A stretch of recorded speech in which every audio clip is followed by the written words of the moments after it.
Buen día amigos, ¿cómo están ustedes? Sean bienvenidos a otra emisión de 2 minutos y un disco en Biffle Price.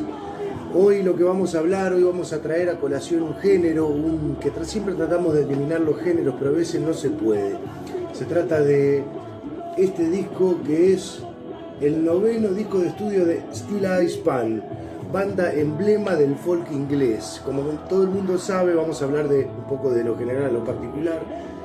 A fines de la década del 60 en todo el mundo se da un movimiento de vuelta a las raíces. En Estados Unidos con el blues, el bluegrass, el country, etc. En Sudamérica con la bossa nova, el folclore, y en Inglaterra con esta música. Que era, de repente, a fines de los 60 todo el mundo eran juglares de la Edad Media.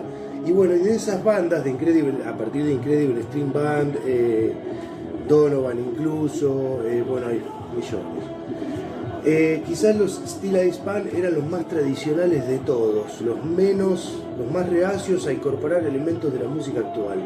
Pero con este disco, ya muy avanzada la carrera de la banda, la compañía les dice: muchachos, mirá, se viene el punk, la New Wave, año 76 de esto. Hagan un disco más rockero, loco. El que presentó la banda se lo rechazaron directamente.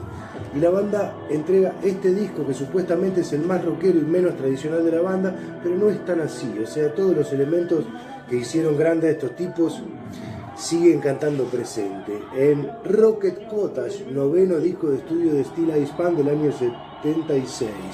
Fíjense la cara de esta gente. Ahí están, miren.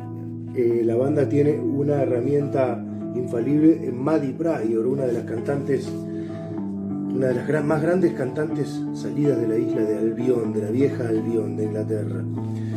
Una de esas voces que se reconocen al instante. Bueno, Rocket Cottage no es tan rockero como dicen en realidad.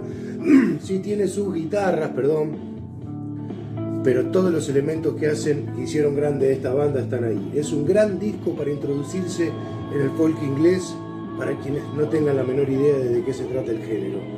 Amigos, esto fue 2 minutos con un disco. Seguiría un rato más con Rocket Cottage, que lo volví a escuchar ayer después de mucho tiempo y me trajo grandes satisfacciones. Esto fue 2 minutos ahí y un disco, Biffle Price.